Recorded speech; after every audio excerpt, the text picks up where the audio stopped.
Movie की शुरुआत में हम देखते हैं दो फ्रेंड्स को जो बार को चला रहे होते हैं। तभी उस बार में एक आदमी आता है जिसका चेहरा ढका हुआ होता है और वो बार में आकर कुछ उल्टे सीधे पहेलियां पूछने लगता है।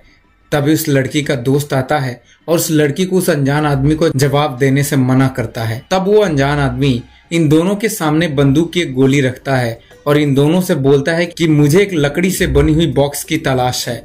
उसके ऊपर एक बहुत ही खास तरह का निशान बना हुआ है और उस बॉक्स के अंदर काली दुनिया का एक डीमन छुपा हुआ है। यह सुनते ही उस बार में आए हुए सभी लोग खड़े हो जाते हैं और उस अनजान आदमी पर हमला करते हैं।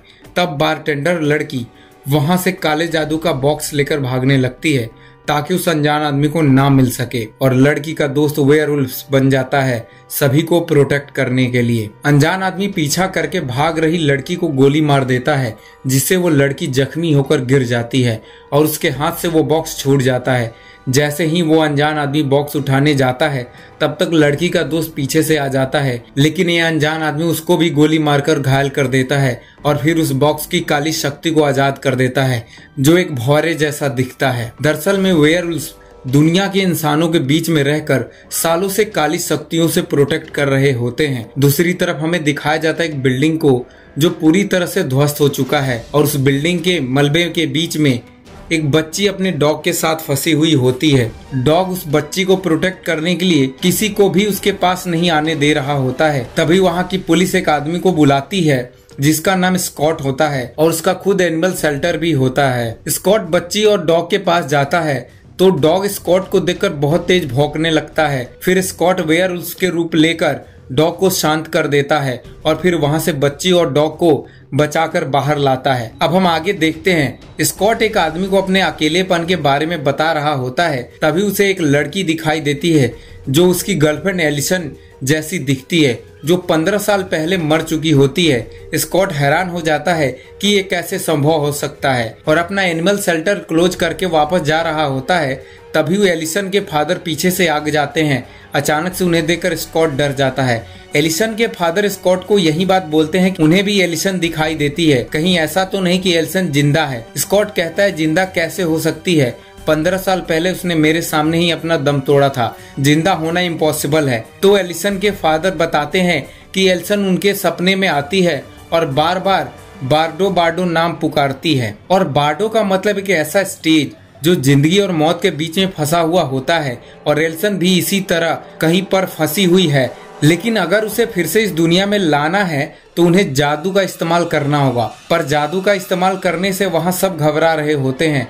फिर सारे लोग मिलकर डिसाइड करते हैं कि एलिसन को फिर से जिंदा किया जाएगा, लेकिन हमें उस जगह पर जाना होगा जहां पर एलिसन का मौत हुआ था। फिर स्कॉट अपने दोस्तों को भी बुला लेता है। अगले सीन में हमें दिखाया जाता है स्कॉट की फ्रेंड को जिसका नाम लीडिया होता है और उसे भी एलिसन का होने का एहसास होता है।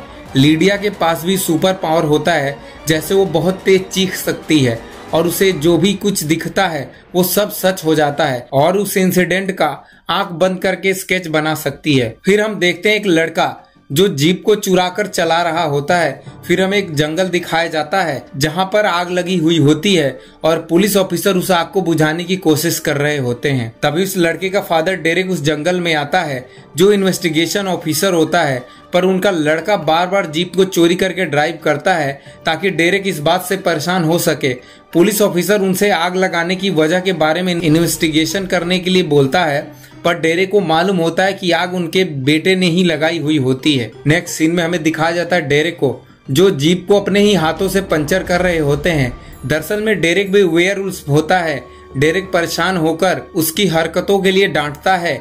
असल में उसका बेटा भी वेयरवुल्फ होता है, पर वो अपनी शक्तियों को अपने अंदर महसूस नहीं कर पाता, जिसके वजह से खुद को डेरेक से अलग समझता है और गुस्सा होकर अपने रूम का गेट बंद कर लेता है। जब डेरेक उससे बात करने के लिए अपने बेटे के कमरे में जाता है तब तक उसका बेटा खिड़की से कूदकर जंगल में भाग जाता है। इधर स्कॉट और लीडिया उस जगह पर पहुंच जाते हैं जहां पे एलिसन का मौत हुआ था और वहां से स्कॉट अपने हाथों में कुछ मिट्टी लेता है क्योंकि वो मिट्टी जादू के लिए जरूरी होता है। आगे हम देखते हैं स्कॉट अपने घर लीडिया को लाता है पर अपने मॉम को इस जादू के बारे में बिल्कुल नहीं बताता तभी वहां एलिसन के फादर आ जाते हैं और वो इन दोनों को एक तलवार दिखाते हैं जिस पर एलिसन का खून लगा होता है। फिर लीडिया अपने ड्राइंग दिखाती है जो उसने महसूस करके बनाया हुआ था।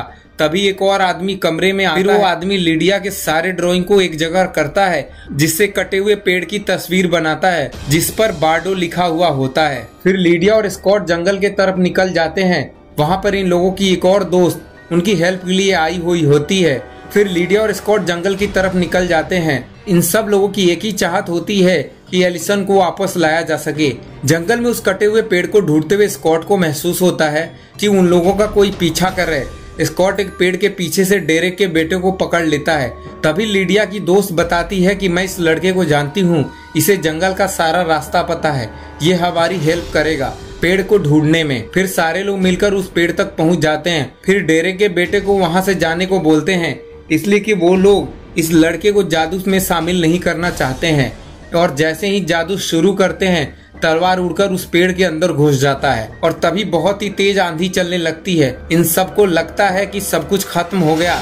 तब सब वहां से जाने लगते हैं। स्कॉट थोड़ा निराश हो जाता है और जैसे ही आगे बढ़ता है तभी उस पेड़ से बहुत तेज रोशनी निकलती है और पीछे मुड़कर जब सब देखते हैं तो वहां पर एलिसन दिखाई देती है जो बिना कपड़ों के बेहोश पड़ी हुई होती है। फिर स्कॉट उसे हॉस्पिटल लेकर जाता है। वहां पर जो डॉक्टर मिलती है वो स्कॉट की मॉम होती हैं। स्कॉट की मॉम भी हैरान हो जाती है कि ये कैसे हो सकता है कि कोई मरकर कैसे जिंदा वापस आ सकता है। दूसरी तरफ हम देखते हैं वो पेड़ में वो शैतान भौरा समा जाता है। उसके बाद तलवार लिए एक अजीब सा डीमन बाहर आ जाता है। इधर एलिसन होश में आ जाती है और वो भागने की कोशिश करने लगती है और जो भी उसके रास्ते में आता है उसको वो मारने लगती है। स्कॉट भी रोकने की कोशिश करता है लेकिन उसे फेस पर हमला करके वो भाग जाती है। एलिसन को आवाज लगाते हैं पर वो नहीं सुनती और वो किसी को भी नहीं पहचान रही होती है। फिर एलिसन के डैड के एक दोस्त बताते हैं कि एलिसन वापस तो आ गई है पर उसके साथ वो बुरी शक्तियां भी वापस आ गई हैं और वो शैतान भी जिससे बॉक्स में हमने बंद किया था। नेक्स्ट सीन में हम देखते हैं डीमन एक पुलिस स्टेशन में होता है और वहां पर बस एक ही पुलिस ऑफिसर होता है। बाकी के सारे पुलिस जंगल में फिर से आग लगने के कारण इन्वेस्टिगेशन करने गए होते हैं। थोड़ी देर बाद लीडिया और उसका दोस्त पुलिस स्टेशन में आते हैं और मरे हुए पुलिस को देखकर उन्हें लगता है कि इस पुलिस ऑफिसर को भी एलिसन ने ही मारा होगा। इधर एलिसन एक जगह पर अपने सारे हथियार इकट्ठा कर रही होती है और तभी उसे किसी का वहां पर होने का एहसास होता है और जब एलिसन देखती है तो उसे वो डीमन आया हुआ दिखता है और वो एलिसन के दिमाग को कंट्रोल करने लगता है। उसके दिमाग में ये डाल देता है कि स्कॉट और डेरेक ने उसके फैमिली को मार डाला है। डीमन उसकी माँ का रूप ले लेता है और एलिसन को इन सब बातों का यकीन दिला देता है। एलिसन अब उनको मारने के लिए निकल पड़ती है। एलिसन एक स्कूल में जाती है जहाँ पर डेरेक अपने बेटे को गेम में पार्टिसिपेट करने के लिए कोच से बात करने आया होता है और वो कोच बच्चों पर चिल्ला रहा होता है कि मुझे किसी भी हालत में जीतना है, तुम लोग प्रैक्टिस पर फोकस करो। डेरेक कोच को बोलता है कि उसके बेटे को गेम में खिलाया जाए तो कोच उसे बोलता है कि 4 मिनट का मौका दूंगा और फिर ये सुनकर डेरेक अपने बेटे के पास जाता है तो डेरेक उसको समझाता है खुद को हील करना सीखो क्योंकि डेरेक का बेटा भी वेयरवुल्फ होता है। तभी वहाँ पर एलिसन आ जाती है और डेरेक को मारने के लिए तीर चलाती है। डेरेक अपने बेटे को बचाते हुए वहाँ से भागने को बोलता है और अपने बेटे को प्रोटेक्ट करने के लिए एलिसन से लड़ने लगता है। एलिसन बार बार हमला करती है, डेरेक उसका मुकाबला करता है लेकिन एक तीर उसके गले को चीरते हुए बाहर चली जाती है और डेरेक जमीन पर गिर जाता है। तभी उसके दोस्त वहां पर आ जाते हैं उसे बचाने के लिए। ये वही लोग होते हैं जो बार चला रहे होते हैं। उसके साथ स्कॉट भी होता है और सब मिलकर डेरेक को बचाने की कोशिश करते हैं। डेरेक का बहुत खून निकल गया होता है और वो स्कॉट से बोलता है कि उसके बेटे की जान बचा लो।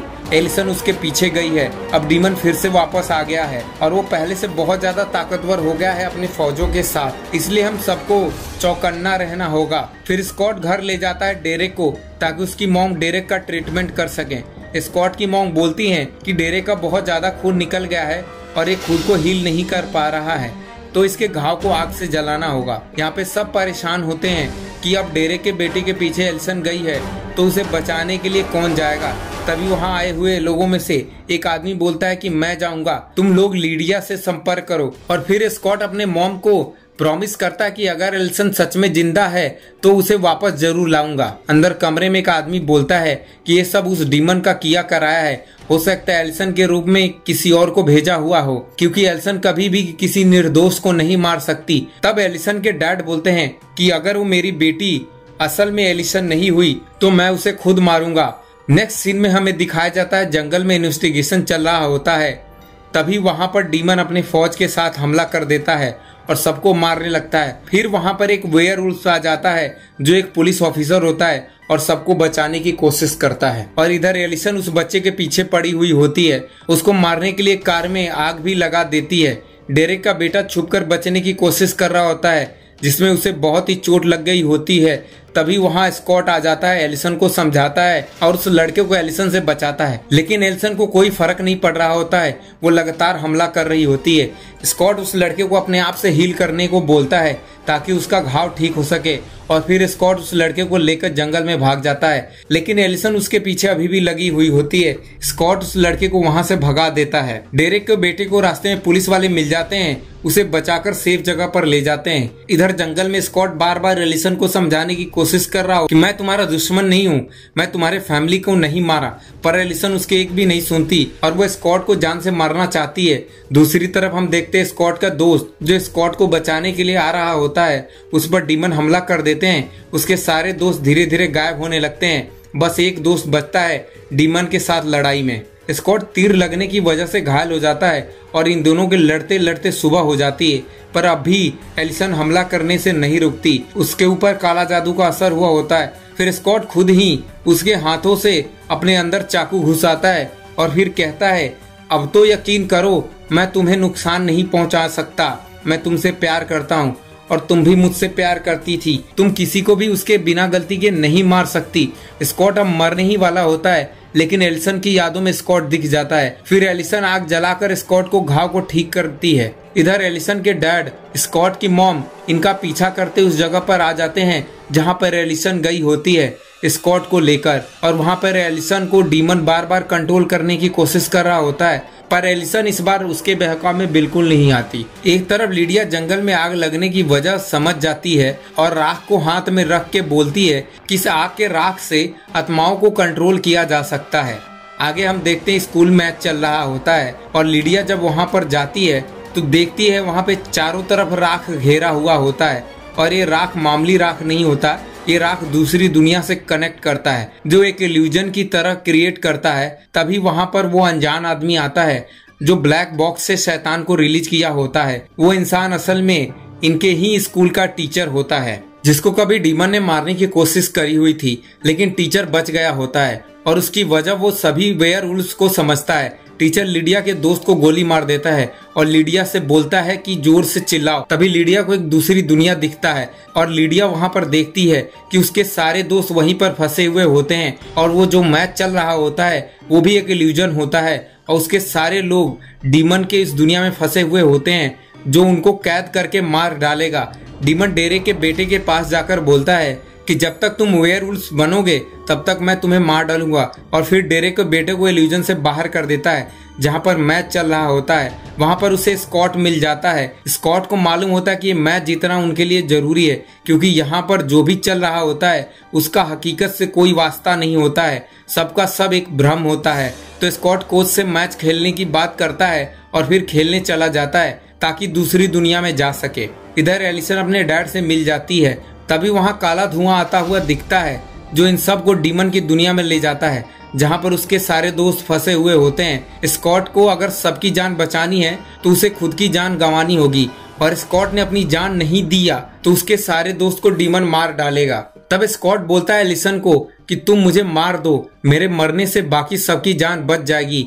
ये देखकर डीमन बहुत खुश हो जाता है, और जैसे ही एलिसन तीर चलाती है स्कॉट के दोस्त अपनी आग के पावर से उसको बचा लेते हैं, और तभी पीछे से एलिसन के डैड, स्कॉट की मॉम सब आ जाते हैं और अपने शक्तियों से डीमन को फौज को मारने लगते हैं। फिर लिडिया जोर से चिल्लाने वाली पावर को इस्तेमाल करती है जिससे डीमन की फौज दूर जा सके, और उसकी आवाज की वजह से एलिसन को अपनी याददाश्त अच्छे से लौट आती है और डेरेक और उसका बेटा वेयरवुल्व्स बनकर डीमन को पकड़ लेते हैं। पर डीमन ताकतवर होता है जिसके वजह से सब वेयरवुल्व्स बनकर एक साथ आते हैं और डीमन पर हमला करते हैं और उसको जलाने की कोशिश करते हैं।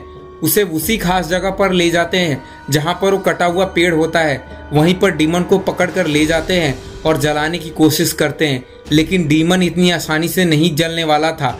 तब डेरेक सोचता है कि मैं इसके साथ जाऊंगा, स्कॉट तो है ही इस दुनिया को बचाने के लिए। तो डेरेक जान देने के लिए रेडी हो जाता है और स्कॉट को धक्का देकर वहां से हटा देता है कि मेरे बेटे का ध्यान रखना। फिर डेरेक उस डीमन के साथ जलकर मर जाता है।